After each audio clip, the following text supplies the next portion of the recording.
बिस्मिल्लाहिर्रहमानिर्रहीम। Dear students, अस्सलाम वालेकुम। स्टूडेंट, आज एक नई वीडियो के साथ, नए लेक्चर के साथ, नई एक्सरसाइज चैप्टर नंबर 2 की 2.3 एक्सरसाइज लेकर हाजिर हुआ हूँ। आज इंशाल्लाह हम ये एक्सरसाइज स्टार्ट कर रहे हैं। इससे कबल इस चैप्टर की 2.1 और 2.2 जो है ये मुकम्मल हो चुकी है। तो आइए 2.3 स्टार्ट करते हैं। और इसको शुरू करने से कबल याद दहानी, अगर आपने अभी तक चैनल को सब्सक्राइब नहीं किया हुआ तो काइंडली मेरे चैनल को सब्सक्राइब करें, लाइक और कमेंट करना ना भूलें। तो आइए अपने टॉपिक की तरफ बढ़ते हैं। क्वेश्चन नंबर एक्सरसाइज है हमारे पास 2.3 और क्वेश्चन है हमारे पास 1। ऊपर लिखा है फैक्टराइज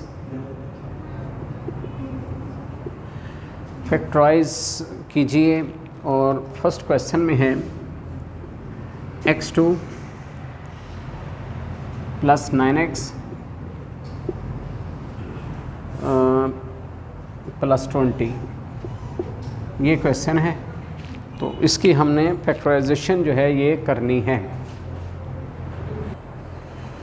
जी स्टूडेंट, तो अब ऐसे है कि ये हमारे पास स्टेटमेंट है x2 प्लस 9x प्लस 20।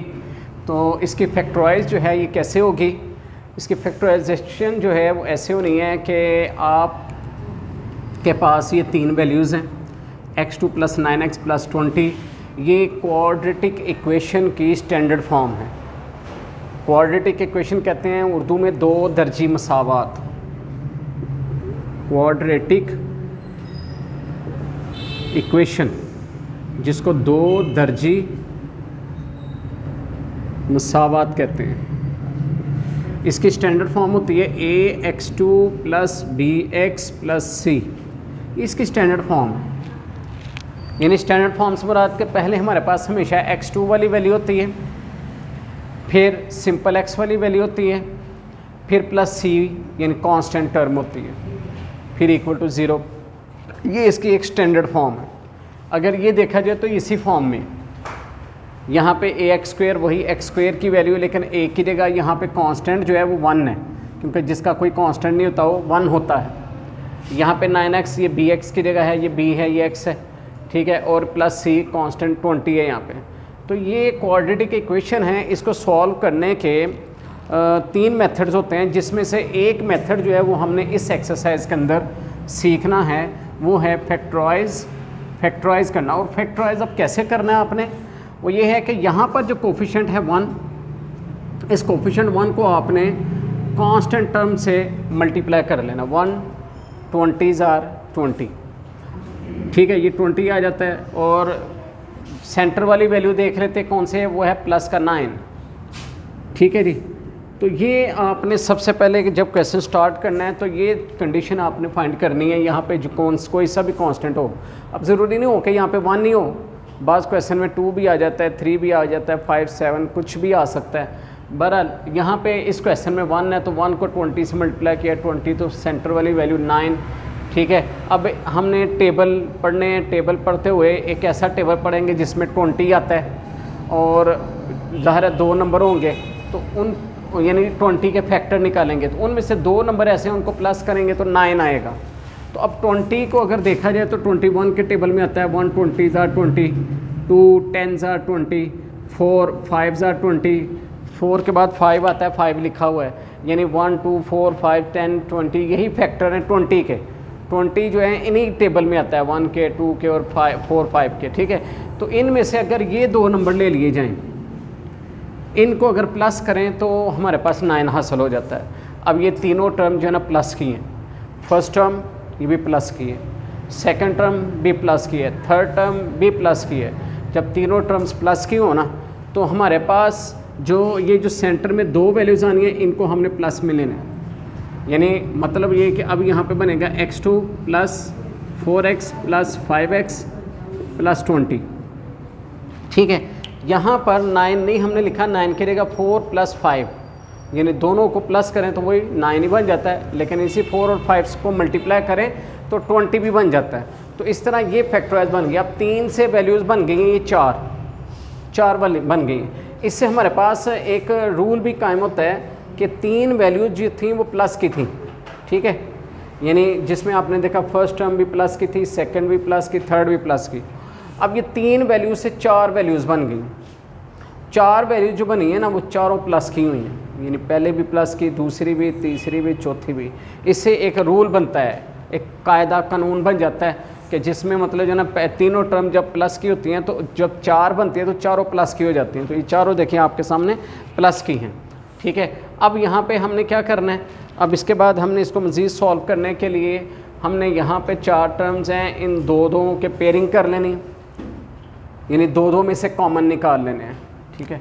ये 2 टर्म है, इनमें इन दोनों में देखें तो x कॉमन है, x सेम है, x2 एक x बाहर एक x अंदर आ जाएगा, x यहाँ से कॉमन लिया, x बाहर आ गया 4, ठीक है जी। यानी दोनों में से x सेम होने की वजह से एक x कॉमन ले लिया, तो जो वैल्यूज़ बच गई हैं वो ब्रैकेट के अंदर लिख ली। इसी तरह यहाँ पे देखें 4x 5x प्लस 20, दोनों में x तो एक जैसा नहीं है, लेकिन दोनों नंबर जो है ना, दोनों नंबर 5 के टेबल में डिवाइड हो जाते हैं, लिहाजा 5 जो है ना कॉमन ले लें। तो 5 का टेबल पढ़ें, 5 1 ज़ार 5 1x, यहाँ पे 1 लगा लें या ना लगाएं एक ही बात है। 5 4 ज़ार 20, तो आपके पास ये x प्लस 4 दोनों साइडों पे आ गया। यही x प्लस 4 जो है आपने वंस अगेन इसको फिर कॉमन ले लेना, क्योंकि एक टर्म अब ये बन गई है, एक ये बन गई है, तो इन दोनों में से हमने x प्लस 4 कॉमन ले लेना। जब यहाँ से x प्लस 4 बाहर आएगा तो यहाँ पे ये वाला x ब्रैकेट में आ जाएगा, यहाँ से x प्लस 4 बाहर कॉमन आएगा तो ये वाला 5 ब्रैकेट के अंदर आ जाएगा। तो इस तरह इसकी फैक्टराइजेशन जो है ना इस तरह पेयर की सूरत में बन गई। उर्दू में इसको जज़ाए ज़रबी कहते हैं। यूँ समझे कि ये एक स्टेटमेंट क्वाड्रेटिक इक्वेशन 2 दर्जी मसावात से ये इसके अज्जा बन गए हैं, मतलब जो है इस पेयर्स की सूरत में आंसर आ गया। जी स्टूडेंट, अब ऐसा है कि क्वेश्चन नंबर 2 जो ना ये हम स्टार्ट कर रहे हैं। क्वेश्चन नंबर 2 में है x2 प्लस 5x माइनस 14, ये क्वेश्चन है मेरे पास। तो अब ये भी वही है, स्टैंडर्ड फॉर्म में है, क्वाड्रेटिक इक्वेशन है एक, तो यहाँ पर इसका कांस्टेंट 1 है, यहाँ पे 14 है, तो 14 1 ज़ार 14, वही अगेन हमारे पास दरमियान वाली टर्म जो 14 और सेंटर में प्लस का 5 है, ठीक है। इसकी कंडीशन भी पिछले सवाल की तरह ही लग रही है, लेकिन इसमें कुछ चेंजिंग है। यहाँ पर ये वैल्यू प्लस की थी, ये प्लस की थी, तीनों वैल्यूज़ प्लस की थी, लेकिन अब यहाँ पे देखें फर्स्ट टर्म प्लस की है, सेकंड भी प्लस की है, लेकिन थर्ड माइनस की है। यहाँ पे रूल में कुछ तब्दीली है, ठीक है, कुछ चेंजिंग है। अब इसका मतलब ये है कि पहले तो चलें हम ढूंढते हैं ना कि ऐसा टेबल ढूंढे जिनको मल्टीप्लाई करें तो 14 आए और उनको माइनस करें तो 5 आए, ठीक है।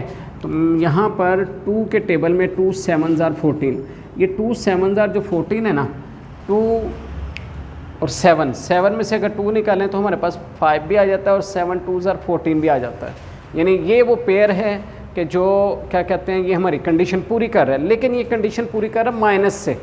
मैंने इस क्वेश्चन में आपको बताया प्लस, लेकिन यहाँ पर ये कंडीशन है माइनस की। अब यहाँ पे दर हकीकत बन जाता है दूसरा रूल, जो मैंने आपको बताया ना कि ये अगर तीनों वैल्यूज़ प्लस की हों तो इससे 4 वैल्यूज़ बन जाती है, चारों प्लस की हो जाती हैं। तो यहाँ पर अगर ये मैं अब ये दूसरा रूल लिख लेता हूँ, यहाँ पे बता देता हूँ आपको कि अगर फर्स्ट टर्म जो है ना वो प्लस की है, सेकंड भी प्लस की है, थर्ड माइनस की है, जैसे कि यहाँ पे कंडीशन है प्लस प्लस माइनस, तो ऐसे में आपको माइनस करना है, ऐसे में आपको माइनस करना है। लेकिन माइनस करने के लिए आपको एक वैल्यू प्लस की एक माइनस की लगानी पड़ेगी, यानी सेंटर में वैल्यू में एक प्लस का साइन एक माइनस का साइन लगाएंगे। इसको आप ऐसे भी रख सकते हैं कि पहली और आखिरी वैल्यू जो ना वो सेम वही साइन होते हैं जो मौजूद होते हैं, जो क्वेश्चन में मौजूद है वही साइन आएगा प्लस का माइनस का, लेकिन दरमियान में जो एक साइन आएंगे ना 2, वो एक प्लस का एक माइनस का होगा, ठीक है। तो यहाँ पे इनको माइनस करने के लिए एक वैल्यू प्लस की एक माइनस की लगाना ज़रूरी है, लेकिन अब बात यह कि किसके साथ माइनस किसके साथ प्लस लगाएं, तो उसका फैसला यहाँ पे दिए हुए साइन से होगा कि यहाँ पे अगर प्लस का साइन है तो अब बड़ी वैल्यू के साथ प्लस लगाएंगे, ठीक है। और अगर इसके साथ जो है ना माइनस का साइन है तो अब बड़ी वैल्यू के साथ माइनस का, छोटे के साथ प्लस का लगाएंगे, ठीक है। अब यहाँ पे आ जाए इसको, अब सेंटर वाली वैल्यू नहीं हमने लिखनी, बल्कि इसकी जगह ये 2 वैल्यूज़ लिखनी होती है, minus 2x plus 7x minus 14। अब फिर जब आपके पास 3 टर्म्स के बाद 4 टर्म्स बन जाती हैं तो अब 2 में से कॉमन लेते हैं, ठीक है, यहाँ में आप दो दो में से कॉमन ले लें, एक्स कॉमन लेंगे, आपके पास आ जाएगा एक्स माइनस टू, क्योंकि यहाँ से भी एक्स की पावर टू थी, एक एक्स बाहर एक अंदर आ गया, एक्स बाहर आ गया तो टू रह गया। यहाँ पे ये दोनों टर्म 7 पे डिवाइड हो जाते हैं, 7 1 ज़ार 7, 7 2 ज़ार 14, एक्स माइनस टू दोनों में सेम है। अब आप एक्स माइनस टू को कॉमन ले लें तो बाकी आपके पास आ जाएगा एक्स प्लस 7। ठीक है जी, तो इस तरह जो है ना ये आपके पास ये हमारा जो है रिक्वायर्ड आंसर है। ठीक है, इस तरह ये क्वेश्चन नंबर 2 जो है ये हमारा कंप्लीट हो गया। क्वेश्चन नंबर 3 करते हैं। क्वेश्चन नंबर 3 में है x2 प्लस 5x माइनस 6। अब ये क्वेश्चन भी बिल्कुल क्वेश्चन नंबर 2 की तरह बिल्कुल वैसे ही है, पहली वैल्यू प्लस की, दूसरी प्लस की, तीसरी माइनस की, इसके अंदर भी माइनस होगा, यानी कि अब यहाँ पर 1 कोफिशिएंट है, यहाँ पे 6 है, 6 1 ज़ार 6, यानी मल्टीप्लाई करें तो 6 आए और माइनस करें तो 5 आए प्लस का। ठीक है जी, ये हमारे पास जो ना टर्म है कि प्लस का 5 आए माइनस करने से और मल्टीप्लाई करने से 6 आए, तो 6 1 ज़ार 6, 6 एक बार 6 ले लें। ठीक है, तो इसमें प्लस का 6 माइनस का 1। ठीक है, 6 में से 1 माइनस करेंगे तो फिर ही 5 आएगा, और प्लस का 6 इसलिए लगाया क्योंकि बड़ी वैल्यू के साथ बताया था, जो साइन इसके साथ होगा वो बड़ी के साथ लगाना है, बड़ी वैल्यू के साथ जो साइन है वही यहाँ पे साइन लगाते हुए इसको आपने माइनस करना है, तो आपके पास रिक्वायर्ड वैल्यू आ जाएगी। ये अब आ गया x2 plus 6x minus 1x minus 6, 4 values बन गई, दो में से कॉमन ले लें, x प्लस 6 रह गया, यहाँ पे माइनस। अब इन दो वैल्यूज़ में से सेम कुछ भी नहीं है, 1x माइनस 6 में से कुछ भी सेम नहीं है। जब सेम ना हो तो हमेशा 1 कॉमन लेते हैं, तो 1x ज़ार 1x ही होगा और 1 6 ज़ार 6, लेकिन ब्रैकेट के बाहर माइनस है, ये वाला साइन अंदर वाला चेंज होके आएगा, यहाँ पे प्लस साइन होगा तो दोनों सेम आएंगे। सेम आने की सूरत में आपका सवाल बिल्कुल सही हो जाएगा, ये x प्लस 6 कॉमन लिया, बाकी x माइनस 1 रह गया, तो इस तरह ये क्वेश्चन कंप्लीट हो गया। अब इसके बाद हम देखते हैं क्वेश्चन नंबर 4। क्वेश्चन नंबर 4 में लिखा है x2 माइनस 7x प्लस 12। अब ये क्वेश्चन है, इसमें कंडीशन का थोड़ा सा फ़र्क है, तो लेकिन समझे इसको भी। यहाँ पे वही कांस्टेंट 1 है, यहाँ पे 12 है, 12 1 ज़ार 12। अब यहाँ पे 12 ले लें और सेंटर वाली वैल्यू माइनस 7 है। ठीक है, अब 12 के पेयर बनाएं, 12 के फैक्टर्स ढूंढें, जिसमें से कोई 2 नंबर ऐसे ढूंढें जिनको प्लस करें तो 7 आए। अब 12 छोटे टेबल है, 3 मल्टीप्लाई बाय 4, 3 4 बार 12। ठीक है, 3 मल्टीप्लाई बाय 4, ठीक है, 3 4 ज़ार 12 भी आ जाता है। अब इन दोनों को प्लस करें तो 7 आता है, लेकिन कंडीशन ये है कि अब यहाँ पे माइनस का साइन है। हमने तो फर्स्ट क्वेश्चन में पढ़ा था कि अगर सारी वैल्यूज़ प्लस में हों तो फिर सारी वैल्यू प्लस की सूरत में जो ना आगे 4 वैल्यूज़ बनती है वो भी प्लस में आती हैं, लेकिन यहाँ पे माइनस है तो माइनस की सूरत में इनको प्लस कैसे करेंगे। तो ये बात भी आपको पहले मालूम है कि अगर 2 वैल्यूज़ माइनस की हों तो उनको भी प्लस किया जाता है। 2 वैल्यूज़ अगर माइनस की हों तो उनको प्लस करते हैं, यानी यहाँ पे अगर इन दोनों के साथ माइनस का साइन आ जाए तो -3 -4 -7 बन जाता है। तो 3 4 ज़ार 12 और -3 -4 -7 भी बन गया। पता चला कि इससे जो रूल बनता है ना वो ये है कि पहली वैल्यू प्लस की, दूसरी माइनस की, फिर तीसरी प्लस की, जैसे यहाँ पे कंडीशन प्लस माइनस प्लस। अगर ऐसी कंडीशन बन रही हो तो सेंटर में जो 2 वैल्यूज़ आती हैं ना वो दोनों माइनस की आती हैं, जैसे कि इन दोनों के साथ माइनस का साइन है, तो यकीनन अब जो दरमियान में 2 वैल्यूज़ आएंगी ना वो आएगा -3x -4x, दोनों वैल्यूज़ माइनस की आएंगी, तो वो वही कंडीशन बन जाएगी जो यहाँ पे मैंने लिखी है।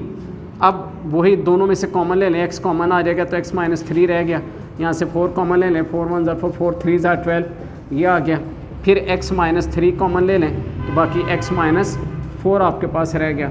इस तरह ये क्वेश्चन 12 रह गया। तो इस क्वेश्चन में, इन क्वेश्चन में सबसे जो मेन बस वो है स्टार्टिंग वाली फैक्टराइजेशन। जब ये आप फैक्टराइजेशन कर लेते हैं बाकी सारा प्रोसेस जो है ना वो सेम होता है सारे क्वेश्चन में। क्वेश्चन नंबर 5 जी, तो स्टूडेंट अब क्वेश्चन नंबर नेक्स्ट जो है क्वेश्चन नंबर 5, ये हम करते हैं। क्वेश्चन नंबर 5 की स्टेटमेंट यहाँ पे मैंने लिखी है x2 माइनस एक्स माइनस 156, तो वही हमारे पास 156 और 156, तो और दरमियान में है माइनस का 1। देखिए यहाँ पर x का जो कोफिशिएंट है वो 1 है, यहाँ पे कोई काउंटिंग का नंबर नहीं है ना, 1 है। तो अब मतलब ये कि मल्टीप्लाई करें तो 156 आए और उनको माइनस करें तो हमारे पास 1 आए। अब कोई से दो ऐसे टेबल ढूंढें, कोई ऐसा मतलब जो ना, अब ये ज़रा काम थोड़ा सा मुश्किल होता है। यहाँ तो स्टूडेंट कैलकुलेटर से ढूंढ लें, तो यहाँ फिर इसका तरीकाकार यहीं पे कैलकुलेशन सही है। मतलब 1 के टेबल में 156 और 156 होता है, 2 के टेबल में 156 को 2 पे डिवाइड कर लो, ठीक है, 78 आ जाता है, यानी 278 156 होता है। उसके बाद 3 के टेबल में भी आता है, 3 5 50, 3 2 6, यानी 352 ये भी 156 होता है। इसी तरह 4 के टेबल में भी हो जाता है, 4 3 12 और 4 9 36, यानी 439 जो है ये भी आपके पास 156 होता है। उसके बाद 5 के टेबल में ये नहीं आता, अलबत्ता 6 के टेबल में आ जाता है, 6 2 12, 6 6 36, यानी 626 6 के बाद 7 के टेबल में नहीं आता, 8 के टेबल में 8 के टेबल में भी ये नहीं आता। उसके बाद 9 है, 9 के टेबल में भी ये नहीं आता। 9 के बाद 10 11 नो 12 के टेबल में ही आएगा। 12 1 12 12 12 1 12 और 12 3 36, ठीक है, ये हमारे पास आ जाएगा, यानी 12 मल्टीप्लाई बाय 13। अब देखिए 12 के बाद 13 होता है, 13 लिखा हुआ है, यानी 156 जो है ना, जितने टेबल्स में आता है ना वो सारे नंबर यहाँ पे लिखे हुए हैं।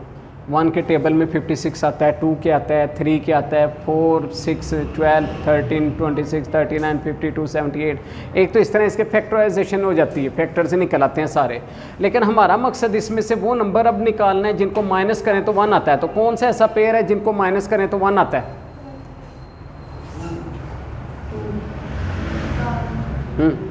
कैसे? 78 में से 2 निकालें तो क्या 1 बचता है? क्या कर रहे हैं? ये देखिए, मतलब ये जितने भी नंबर है 156 सबको मल्टीप्लाई करने से 156 ही बनता है।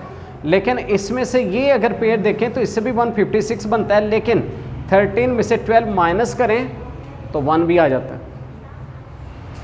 इसके साथ चूंकि माइनस करना है इसको, तो एक वैल्यू के साथ माइनस, एक के साथ प्लस लगाना है। तो किसके साथ माइनस लगाया जाए और किसके साथ प्लस लगाया जाए? तो मैंने इसके लिए बताया आपको कि जो इसके साथ साइन है वो इधर से बड़ी वैल्यू के साथ लगाएंगे। बड़ी वैल्यू 13 है, इसके साथ माइनस, और 12 के साथ प्लस। तो ये आएगा आपके पास x2 minus plus 12x minus 13x minus 156। अब यहाँ से आपका बस जब ये पेयरिंग हो जाती है, जब ये आपके पास कंडीशन बन जाती है, उसके बाद कॉमन लेने का प्रोसेस है जो कि बिल्कुल ईजी सा है। x कॉमन ले लें, बाकी रह जाएगा x प्लस 12, यहाँ से माइनस 13 कॉमन ले लें, 13 1 13x रह जाएगा, ब्रैकेट के बाहर माइनस, अंदर का साइन चेंज हो गया, 13 12 156 होता है। यही x प्लस 12 आप कॉमन ले लें, बाकी आपके पास आ जाएगा x माइनस 13। तो इस तरह जो है ना ये फाइनली हमारे पास इसका आंसर आ जाएगा, ठीक है। इस तरह क्वेश्चन 5 जो है ये आपका कंप्लीट हो गया।